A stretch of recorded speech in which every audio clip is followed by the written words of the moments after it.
Hello, welcome back. This is the third in the series of videos recording my experiences with prostate diagnosis and the things that lead up to this. This video will cover my first appointment at the urologist, which is the specialist here in the UK that will deal with all prostate problems.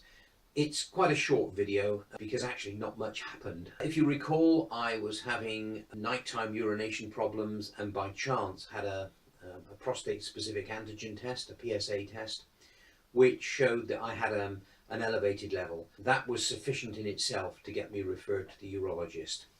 Fortunately, here in the area that I live, the urology department, particularly those dealing with cancer, are very eminent. They have a very, very good reputation as a teaching hospital, and I was able to see an extremely senior man. One thing I would urge you to note is that if you are going to go visit your urologist, I would suggest you don't go and use the bathroom before you go there.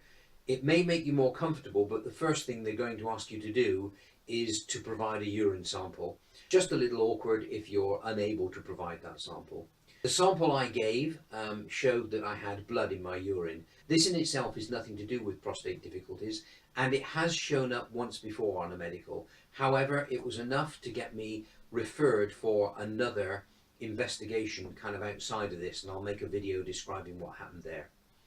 My urologist was mostly concerned with getting me signed up on a clinical trial.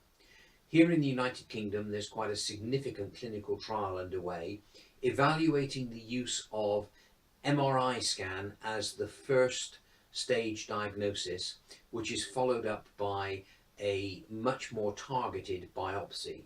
I was given a stack of papers to read about this and invited to take part in that because my age and my medical profile made me eligible for that. The urologist also asked me to have a second PSA test. You'll remember that my first PSA test was, I believe I said 5.8, which is a little bit high. We would regard 0 to 3 as a normal range. And the second PSA test would give an indication as to the direction in which this was moving. I was also given an appointment for a flexible cystoscopy. This is because of the blood in my urine sample. It's effectively a camera that looks inside of my bladder and checks for anything that shouldn't be there. There was an appointment for a review and sign-off of the trial agreement made at the same time.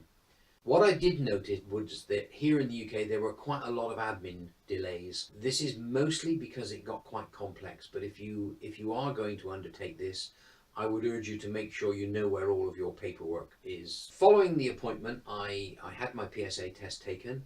That showed that my level had gone up to 7.8. That's about a 50% jump on where it was just really 8 weeks before that. And it was sufficient to justify the further investigation of an MRI scan.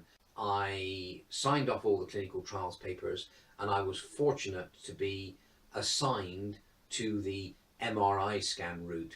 There are quite considerable benefits to going down this route over the traditional biopsy route, which is called a truss biopsy.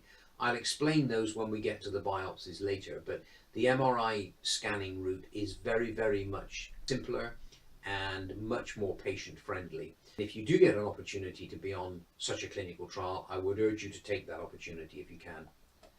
In reality, it was 4 weeks before the flexible cystoscopy was done. Medically, it didn't make any difference to me. That's it for this, because there really wasn't so much that happened in that first appointment.